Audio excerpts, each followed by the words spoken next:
당신의 친구가 누군지를 말해주면 당신이 누군지를 말해주겠다라고 하는 말이 있습니다. 친구가 그 사람을 알게 해준다는 말이겠죠. 친구가 친구의 얼굴을 빛나게 해줍니다. 유유상종이라는 말일 것입니다. 오늘 고린도전서 5장 말씀에 보면 사람을 사귀는 것에 관해서 말씀하고 있습니다. 누구를 사귀어야 할지 또 누구와는 사귀지 말아야 할지를 말씀하고 있습니다. 그런데 이 말씀을 조금 넓혀보자면 교회와 세상의 관계에 관해서 말씀하고 있기도 합니다. 교인들은 세상 문제에 관해서는 좀 놓아두고 그것으로부터는 좀 자유해야 되고 교인들 문제에 관해서는 우리가 깊이 개입할 뿐만 아니라 서로 돌아봐야 된다라는 것을 오늘 본문이 말씀하고 있습니다. 오늘 말씀을 가지고 우리는 악을 제거하여 진정한 사귐을 가져야 한다라는 주제로 말씀을 전하려고 합니다. 첫째로 세상 사람들과는 사귀라고 말씀하고 있습니다. 우리가 세상으로부터 벗어나서 살 수 없기 때문입니다. 둘째로 악한 형제들과는 사귀지 말라고 말씀하고 있습니다. 이 악한 형제들은 같은 신자이죠. 같은 신자이지만 악에 빠지고 그것을 스스로 두둔하면서 무슨 문제가 되냐라고 말하는 이들과는 교제해서는 안 된다. 그들과 사귀어서는 안 된다. 그리고 마지막으로 오늘 본문에 나와 있듯이 그들을 교회에서 내쫓아야 한다 라고 말씀하고 있습니다. 마지막 세 번째로는 우리가 성도의 사귐에 세상 문제가 아니라 성도의 사귐에 집중해야 한다 라고 말씀하고 있습니다. 이 세 가지를 순서대로 살펴보도록 하겠습니다.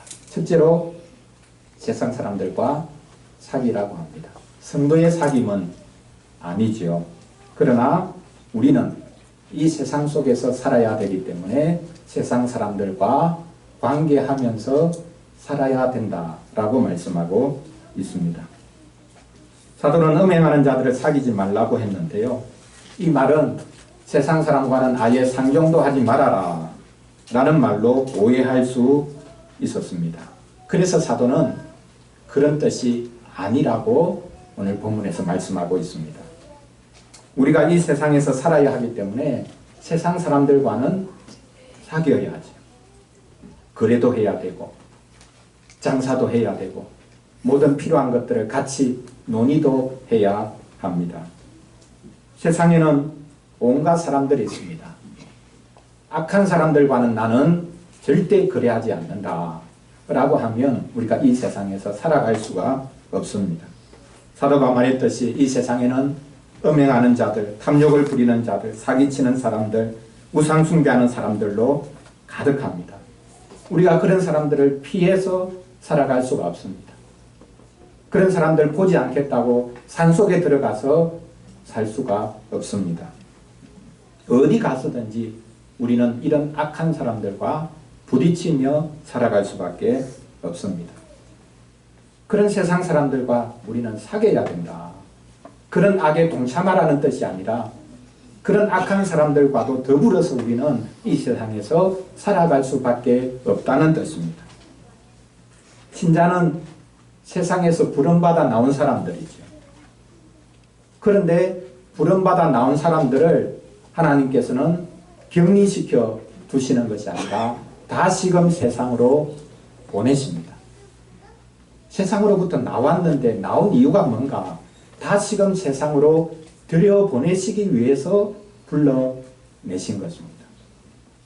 이왕 그곳에 계속 살아야 할 것 같으면 왜 불러내셨습니까? 부름받아 세상에서 부름받아 나온 사람만이 다시 세상으로 들어가서 그 세상을 세상답게 할 수 있기 때문입니다. 세상에 있는 사람들은 세상을 세상답게 할 수가 없습니다. 말장난 같지만 하나님께서 세상에서 불러내신 이들, 그래서 세상을 마주보게 해주신 이들, 그들이 다시 세상으로 들어갈 때에 그 세상에서 바르게 일할 수 있다는 사실입니다. 우리는 세상을 떠나려고 해서는 안 됩니다. 세상을 되도록이면 벗어나서 살겠다라고 해서도 안 됩니다. 사도가 강하게 말하고 있죠. 이런 악한 사람들과 사귀지 말아야 할 것 같으면 너희가 세상 밖으로 나가야 할 것이다 라고 말씀하고 있죠. 그렇습니다. 악한 사람들과 부딪히기 싫다면 우리는 세상을 떠나야 합니다. 그런데 우리는 악한 세상 가운데서 살아야 하죠. 예수님이 하늘로 가시기 전에 제자들을 위해서 기도하신 것이 있습니다. 요한복음 17장 15절 말씀인데요. 내가 비옵는 것은 그들을 세상에서 데려가시기를 위함이 아니요 다만 악에 빠지지 않게 보전하시기를 위함이니이다. 이 기도를 제자들이 들었을 때에 참 얄궂다. 아마 이런 생각을 했을 수도 있습니다. 자기는 가고 우리는 남겨두고, 자기는 빨리 데려가라고 하고 우리는 하나님 저들은 남겨주십시오. 왜 그렇게 하시는가? 왜 저렇게 기도하시는가? 라고 생각하면서 섭섭한 마음을 가졌을 수도 있습니다. 제자들이 예수님 대신해서 이제는 이 세상에서 살아가는 것입니다. 그래서 저들을 데려가지 마시고 저들이 이 땅에 있어야 되니 저들을 악으로부터 보호하여 주십시오 라고 예수님께서 제자들을 위해서 남아 있어야 될 이 세상에서 살아야 할 제자들을 위해서 간절히 기도하셨습니다. 우리는 예수님처럼 이런 기도를 계속해서 해야 할 것입니다. 하나님, 우리가 악한 사람들과 함께 살아갈 수 있는 지혜를 주시기를 원합니다. 그 악을 보고 그 악이 우리 가까이 있지만 그 악에 빠지지 않으면서도 그 악한 사람들과 함께 살아갈 수 있도록 하나님 지혜를 주시기를 원합니다. 이런 기도가 우리에게 필요한 것입니다. 교회가 이 세상에서 외딴 섬이 되어서는 안 됩니다. 신자들이 이 세상에서 외딴 섬처럼 살아서는 안 됩니다. 이 세상이 악하니까 믿는 우리끼리 모여 살자라고 할 수 있습니다. 교회 역사를 보면 믿는 사람들이 모여 산 그런 공동체의 역사가 수없이 많습니다. 수도원은 아주 좀 극단적인 경우이고 믿는 사람들이 우리끼리 좀 잘 살아보자. 하나님의 말씀대로 한번 살아보자. 그래서 따로 어떤 곳으로 나가서 공동체를 이루어서 살아간 그런 역사가 많이 있습니다. 그런데 대부분 그 공동체들은 폐쇄적인 공동체가 될 수밖에 없었습니다. 미국의 아미시 공동체라고 있습니다. 자기들끼리 모여 삽니다. 전기도 사용하지 않습니다. 농사를 지어서 자급자족하면서 살아갑니다. 그 아미시 공동체가 미국 자본주의 사회에 신선한 충격을 주고 있습니다. 그런데 그것은 대안이라고 말할 수 있을지 모르겠지만 사실 대안이 될 수가 없는 것이죠. 이것도 말장난처럼 들릴지 모르겠는데요. 대안은 대안이기 때문에 대안일 수가 없습니다. 보편적이어야 하죠. 누구든지 할 수 있어야 되죠. 그런데 대안은 몇몇 사람들만 특정한 어떤 방법으로만 그것을 하고 있기 때문에 일반화가 되지 않습니다. 보편적이 될 수가 없습니다. 그래서 대안 이야기를 하는데 사실 대안은 대안이 아닙니다. 사도신경에서 우리 교회를 뭐라고 부릅니까? 교회를 거룩한 공교회라고 부르죠. 교회를 대안공동체라고 부르지 않습니다. 이 세상이 악하니까 하나님께서 교회를 대안공동체로 이 세상에 세웠다. 그렇게 고백하지 않습니다. 교회는 거룩한 공교회다. 이 거룩과 공교회, 보편적인 교회라는 것이 충돌할 수 있죠. 거룩하면 보편성이 떨어질 수 있습니다. 보편적이면 거룩을 좀 희생시켜야 될 수 있습니다. 그러나 거룩과 보편성을 가장 아름답게 조화시킨 것이 교회라. 그렇게 사도신경에서 고백하고 있습니다.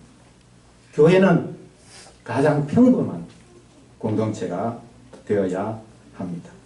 지나치게 달라지려고 애쓰는 공동체가 아니라, 그래서 그 달라짐을 통해서 세상을 정죄하려고 애쓰는 공동체가 아니라 가장 자연스럽고 평범한 공동체가 되어야 합니다. 세상과 하나도 다르지 않으면서 근본적으로 다른 공동체. 그래서 이 세상 속에서 세상과 함께 살아가는 공동체, 그런 신자 하나님께서 원하실 것입니다. 자, 첫째로 우리는 세상 속에서 살아가니까 세상 사람들과 어쨌든 부딪히고 부대끼고 살아갈 수밖에 없다. 세상 사람들을 사귀라 라고 했습니다. 둘째로 이제 사귀지 말아야 될 사람들이 있다고 말씀하고 있습니다. 세상 밖에 있는 것이 아니라 놀랍게 교회 안에 있다고 말씀하고 있습니다. 악한 형제들과는 사귀지 말라고 말씀하고 있습니다. 사도가 편지에서 음행하는 자들을 사귀지 말라고 한 것은 세상 사람들의 죄를 지적하기 위한 것이 아닙니다. 그 말은 교회 안에 형제들을 향해서 한 말입니다. 교인들 중에 음행하는 자가 있으면 사귀지 말라는 것입니다.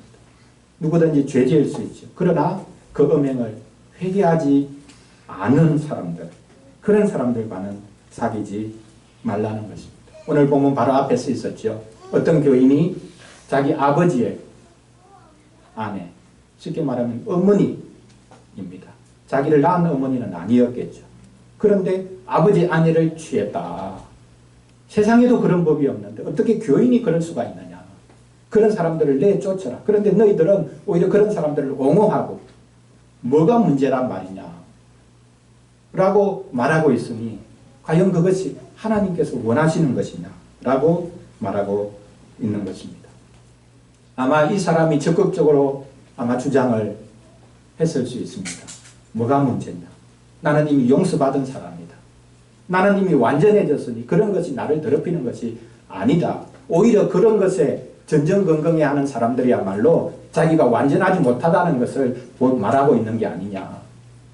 우리는 이미 완전해진 자들이니 세상의 모든 죄에 대해서 우리는 이미 초월한 사람들이다. 그것이 나를 더럽히는 것이 아니다. 이렇게 주장했을 수 있습니다. 그런 사람들을 사귀어서는 안 된다라고 사도가 강력하게 말하고 있습니다.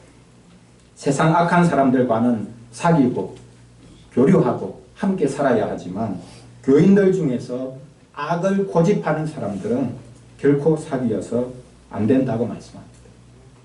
그런 사람들과는 먹지도 말라고 말씀하고 있죠. 함께 식사 자리에 앉지 말라는 것입니다. 그런 사람들이 식사 자리에 초대하면 초대를 받지 말라는 말입니까? 거부하라는 말입니까? 여기 동양 문화에서는 식사 자리라는 것이 그냥 단순한 식사 자리가 아닙니다. 함께 먹는다는 것은 우리가 하나다라는 것이죠. 우리가 속속들이 이제는 하나가 되었다라는 것입니다. 한 식탁에 앉는다는 것이 이렇게 중요합니다. 우리가 다음 주일에 한 식탁에서 먹고 마시게 되지 않겠습니까? 성찬식에서 한 식탁에서 우리가 먹고 마십니다. 이것이 얼마나 중요한 것인가 라는 것을 오늘 말씀을 통해서 오히려 역설적으로 보여주고 있죠. 우리가 한 식탁에 같이 앉으면 서로를 한 형제라고 인정하는 것입니다. 내가 형제로 받겠다라는 것입니다. 나는 저 사람은 절대 나의 형제로 받을 수 없다. 그러면 이 식탁에 참여할 수가 없는 거죠. 그러나 이 식탁에 참여했으면 그 참여한 다른 성도를 나의 형제로 받아야 하는 것입니다. 이렇게 식탁에 같이 앉는다. 식사 자리에 같이 한다라는 것, 이것은 주께서 우리를 하나 되게 해주셨다는 것을 가장 분명하게 보여주는 것일 뿐만 아니라 우리가 고백하는 것입니다. 교회는 교회에 주신 열쇠를 가지고 교인들을 판단합니다. 또 교인들을 벌 줍니다. 그것이 소위 말하는 권징이라는 것이죠. 하나님께서 교회 주신 천국의 열쇠가 있는데 그 천국의 열쇠는 두 가지로 나타납니다. 하나는 거룩한 복음의 설교가 천국의 열쇠입니다. 복음이 선포될 때 천국이 열리죠. 그러나 그 복음의 선포를 받지 않으면 천국이 닫힙니다. 두 번째 천국의 열쇠가 있는데 그것이 권징입니다. 벌 주는 거죠. 죄에 대해서. 완악함을 고집하는 것에 대해서. 벌을 줌으로 천국이 닫힌다는 것을 보여줍니다. 회개하기 전에는 천국이 닫힌다. 그러나 회개하면 천국이 다시 열리는 것이죠. 설교는 천국을 열었다가 받지 않을 때에 천국이 닫히지만 권징은 천국을 닫아놓고 회개할 때 천국을 다시 활짝 열어주고 성도의 교제 가운데로 다시금 받아들이는 것입니다. 오늘 본문 마지막 절에서 말씀하는 것이 바로 이것이죠. 밖에 있는 사람들은 하나님이 심판하시려니와 이 악한 사람은 너희 중에서 내쫓으라. 악한 사람을 내쫓으라. 출교하라는 것입니다. 그 사람이 행한 죄가 너무 악하기 때문이기도 하지만 회개하기를 거부하기 때문에 출교시키라는 거죠. 출교는 입교를 위한 겁니다. 교회에서 쫓아내는 것은 다시 교회로 받아들이고 성도들의 참된 교제 가운데로 인도하기 위한 목적이라는 사실입니다. 내치는 것은 받아주기 위한 것이 궁극적인 목표입니다. 그래서 교회 안에서 끝까지 악을 고집하고 그 악을 버리려고 하지 않는 사람은 신자일 수가 없으니, 그리고 신자로 우리가 성도의 교제를 나눌 수 없으니 그 사람은 교회에서 내쫓으라. 그런 사람들과 우리가 사귈 수 없다. 그런 사람들과 사귄다면 나도 똑같이 죄의 자리에 들어가게 될 것이고 그 죄를 우리가 먹고 마시는 것이 되기 때문에 그런 사람들은 우리의 교제 안에 들어올 수가 없다라고 말씀하고 있습니다. 이제 마지막 세 번째로 우리는 세상 일에 지나치게 간섭할 것이 아니라 성도들의 문제에 서로 관여할 뿐만 아니라 또한 성도의 교제에 우리가 집중해야 하겠습니다. 사도는 우리가 세상 일에 관심을 가지기보다는 성도의 사귐에 집중해야 한다고 말씀하고 있습니다. 12절을 보십시오. 밖에 있는 사람들을 판단하는 것이야 내게 무슨 상관이 있으리오마는 교회 안에 있는 사람들이야 너희가 판단하지 아니하랴. 밖에 있는 사람들, 세상 문제, 그것에 대해서 판단하는 것, 그것이 내 일이 아니라는 것, 우리의 일이 아니라는 것, 그게 교회의 일이 아니라는 것. 교회가 세상 문제에 대해서 시시콜콜 이래라 저래라 이거 잘못됐다 저거 잘못됐다 말할 필요가 없다는 겁니다. 최근에 교단 총회들이 지난주 이번주 계속 있는데요. 교단들이 앞다투어서 국가를 염려하면서 시국선언서를 발표하고 있습니다. 시국이 하도 수상하니 그렇겠죠. 심지어는 현 정권이 적그리스도다라는 말까지 합니다. 타도해야 된다라는 말까지 합니다. 하나의 정권이 이미 종교적인 영역으로 그렇게 올라갔다는 말인지 모르겠습니다. 그런데 우리가 받은 웨스트민스터 신앙고백서에서는 분명히 말합니다. 교회 회의는 교회적 사안만을 다루어야 한다. 국가의 문제에 대해서 시시콜콜 이래라 저래라 이게 옳다 저게 옳다 그렇게 말하고 시국선언서를 작성하고 발표하고 그렇게 하는 일을 교회 회의가 할 수가 없다는 겁니다. 교회 회의는 국가와 관련된 시민적인 사안에 개입하지 말아야 한다고 분명히 못을 받고 있습니다. 왜 그렇습니까? 왜 이 사회가 잘못되고 있는 것에 대해서 어떤 정권이 잘못하고 있는 것에 대해서 왜 목소리를 발하서는 안 됩니까? 그 시국선언서가 복음이 아니기 때문에 그 시국선언서는 특정 정권이나 정책에 대해서 승인하거나 비토하는 것이 될 수 있기 때문에 오히려 그 시국선언서가 교회의 명예를 오히려 실추시키는 것이 됩니다. 그리고 교인 중의 일부 양심을 억압하는 것이 될 수 있지요. 교인을 교회에서부터 심지어 떠나게 만들 수도 있는 것입니다. 아무리 잘 작성된 시국선언서를 할지라도 그것이 복음일 수가 없습니다. 하나님의 이름으로, 교회 이름으로 나타낼 수가 없는 것이죠. 우리는 세상을 향해 소리치고 세상을 바꾸어야 한다는 유혹을 버려야 합니다. 교회가 그런 것까지 할 필요가 없는 것입니다. 우리가 세상 일에 너무 쏙거릴 이유가 없습니다. 그 다음 절 마지막 절에서 시작하면서 바로 무엇이라고 말합니까? 밖에 있는 사람들은 누가 심판한다고요? 하나님이 심판하신다. 세상 일은 교회가 개입해서 바꾸려고 할 것이 아니라 하나님이 때가 되면 심판하시니 교회는 인내하면서 그 악한 세상에서 핍박받아야 되면 핍박도 받고 그렇게 하면서 살아가라는 겁니다.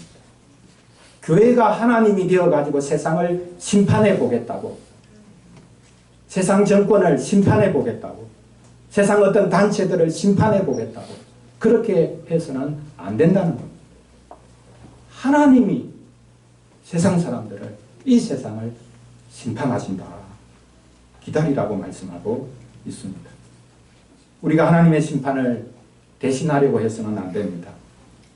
우리는 세상을 기독교적으로 바꾸려고 할 것이 아니라 교회에서 기독교적이지 않은 것, 그리스도적이지 않은 것을 다 갖다 내버려야 합니다. 이것이 무엇보다 중요한 겁니다. 세상 사람들이 말하죠. 너나 잘하라. 시국선언서 작성하는데 그 시국선언서에 들어가 있는 공평이나 긍휼이나 그 모든 것들 교회 안에서 실행되고 있냐? 자기들은 하지 않으면서 무슨 말을 하냐? 이렇게 말을 하는 것이죠. 교회에서 우리는 그리스도적이지 않은 것을 다 내버려야 합니다. 내쫓아야 합니다. 모든 악을 갖다 버려야 합니다. 그래서 교회에서 악한 자들이 있다면 그들과 사귀지 말고 단호히 그 관계를 끊으라고 말씀하고 있습니다. 우리의 관계의 근본은, 또 우리의 관계의 모든 핵심은, 그리고 기준은 그리스도입니다. 사도가 이미 오늘 본문 바로 앞에서 말씀했죠. 고린도전서 5장 3절 4절인데요. 우리의 판단의 기준은 항상 그리스도가 되어야 된다. 그리스도가 3번이나 등장합니다. 그리스도의 무엇이 등장하는지 여러분 한번 잘 보시기 바랍니다. 주 예수의 이름으로 너희가 내 영과 함께 모여서 우리 주 예수의 능력으로 이런 자를 사탄에게 내주었으니 이는 육신은 멸하고 영은 주 예수의 날에 구원을 받게 하려 함이라. 주 예수의 무엇이 등장하죠? 자, 첫 번째 등장하는 게 뭡니까? 주 예수의 이름으로 너희가 나의 영과 함께 모였다. 우리가 예배할 때에 주님의 이름으로 같이 모입니다. 우리의 모든 죄악은 주님의 이름을 더럽히는 것이죠. 그 다음에 그리스도의 주 예수의 무엇이 나옵니까? 주 예수의 능력이 나옵니다. 우리는 그리스도의 능력으로 모든 죄와 마귀의 권세로부터 우리는 벗어났습니다. 그분은 무력하게 죽으셨지만 그 죽으심이 우리를 살리시고 우리를 구원해 주셨습니다. 마지막으로 주 예수의 무엇이 나옵니까? 주 예수의 날이 나옵니다. 우리는 주 예수의 날, 즉 그분이 영광 가운데 다시 오실 때에 선악간에 행한 대로 구원받게 될 것입니다. 그분을 간절히 소망하고 찾는 자들은 주님께서 반드시 우리를 안다 하시고 우리를 받아 주실 것입니다. 죄 없이 살았느냐 그게 아니라 자기의 죄를 인정하느냐, 그리스도만이 나의 유일한 구원이 되신다라는 것을 믿었느냐, 이것이 마지막 날의 판단의 근거가 될 것입니다. 우리는 세상 일이 아니라 세상 일에 지나치게 관심을 가지고 이 세상이 이래야 될 텐데 저래야 될 텐데 그렇게 생각하고 우리의 노력을 경주하는 것보다 우리가 교회 안에서 그리스도의 그 이름을, 그리스도의 능력을, 그리스도의 나를 사모하면서 서로 돌아보고 우리 가운데 악을 물리치면서 주님을 바라보고 나아가야 될 것입니다. 사랑하는 성도 여러분, 사회에서건 교회에서건 우리에게 가장 큰 부분은 일이 아니라 사람과의 관계죠. 교회에서 우리는 어떻게 사귀고 있습니까? 우리가 서로를 못 본 채 하고 지나가야 할 것이 아니라 서로를 판단해야 합니다. 개입하라는 말이 아닙니다. 내 생각으로 개입해서 이래라 저래라 말하라는 말이 아니죠. 우리가 서로를 너무 많이 판단해서 문제입니까? 아닙니다. 저는 정반대라고 생각합니다. 우리는 아직까지도 서로를 제대로 판단하지 못하고 있습니다. 우리의 판단의 기준이 무엇입니까? 나 자신이 판단의 기준이 되면 안 되죠. 그리스도가 판단의 기준이 되어야 합니다. 그래서 어린이를 위한 질문 3번 문장처럼 우리는 누구를 통해서 서로를 평가해야 한다고요? 그리스도를 통해서 서로를 평가해야 합니다. 그리스도를 사이에 두고 서로를 판단해야 합니다. 그러면 우리가 어떻게 해야 되겠습니까? 네덜란드 유명한 신학자인 헤르만 바빙크라는 신학자가 있는데요. 신학교 교수로 일하면서 다른 동료 교수하고 너무 부딪히는 겁니다. 사사건건 부딪히고 힘듭니다. 그래서 이분이 한 유명한 말이 있는데요. 우리가 형제이지만 친구가 될 필요는 없다. 이런 말을 했습니다. 그리스도 안에 산 형제지요. 그러나 굳이 친구가 되지는 않아도 된다. 부정적인 말 같지만 아주 긍정적인 표현입니다. 가장 현실적인 말이죠. 이걸 우리가 오해하면 안 되는데 오히려 이것을 우리는 뒤바꾸어서 생각을 해야 될 것입니다. 우리가 친구가 될 필요는 없지만 우리는 한 형제라는 것을 결코 잊어서는 안 된다. 그럼 교회 안에서도 친구가 되기 힘든 사람이 있습니다. 마음이 안 맞는 사람이 있습니다. 얼굴 보는 것도 힘든 관계가 있습니다. 굳이 친구가 돼서 우리가 그리스도 안에 산 형제니까 우리가 꼭 친구가 돼야 되는데 어떻게 해야 될까 어떻게 해야 될까 전전긍긍할 필요 없습니다. 그냥 좀 편한 마음으로 친구가 안 돼도 됩니다. 그러나 반드시 기억해야 되는 것은 우리가 친구가 될 필요는 없을지 모르겠지만 한 형제라는 사실, 그리스도로 말미암아 우리가 하나 되었다는 사실, 친구가 되기는 힘들어도 생각을 맞추는 것이 힘들어도 그래도 우리는 한 형제다. 주 안에서 이미 하나가 되었다라는 이것만큼은 우리가 잊지 말아야 합니다. 그리고 우리는 서로를 돌아볼 뿐만 아니라 서로를 분명하게 판단해야 합니다. 그리스도를 부인하고 죄 짓는 것을 우습게 한다면 우리는 그 성도의 사귐 안에 있을 수 없다는 것을 우리가 분명히 알아야 합니다. 그리스도께서 구원해 주셨는데 악을 조장하는 신자가 있다면 교회에서 내쫓아야 합니다. 우리 자신이 그렇게 될 수가 있는 것이죠. 우리는 그리스도와 교제하고 있고 그리스도를 통해서 교제할 수 있다라는 것을 우리가 잊지 말아야 되겠습니다. 그리스도가 중심이 되면 이 세상에서도 그리스도께서 이 땅으로 오셨듯이 이 세상을 피하지 않고 이 세상에서 온갖 더럽고 추한 꼴을 다 보며 우리가 살아갈 수 있을 겁니다. 그리고 또한 그리스도께서 우리를 구속해 주셨기 때문에 그 그리스도를 생각한다. 우리가 서로를 돌아보면서 악을 버리고 주님을 바라보며 나아갈 수 있을 것입니다. 무릇 참된 사귐은 그리스도 때문에 가능하고 그리스도 때문에 계속될 수 있습니다. 그리스도로 인해 참된 교제를 나누고 또 그리스도로 인해 이 세상에서 잘 살아갈 수 있기를 간절히 바랍니다. 기도하겠습니다. 하나님 아버지, 우리를 악한 세상에서 빼내어 주셔서 다시금 이 세상에 들여보내주시고 이 세상에서 살게 해주시니 감사합니다.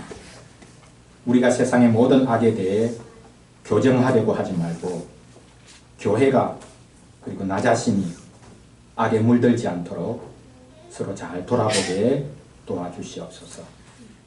교회 안에 이미 세상이 들어와 있고 하나님 사랑보다 세상 사랑이 우리에게 크게 되었으니 우리가 이런 악을 완전히 내어 몰 수 있도록, 내어 쫓을 수 있도록 도와주시옵소서. 우리가 모든 악을 버리고 그리스도와 참되게 교제하고 성도들과 함께 교제하고 서로 받아줌으로 이 세상에 빛과 소금이 되도록 도와주시옵소서. 우리 주 예수 그리스도 이름으로 기도합니다. 아멘.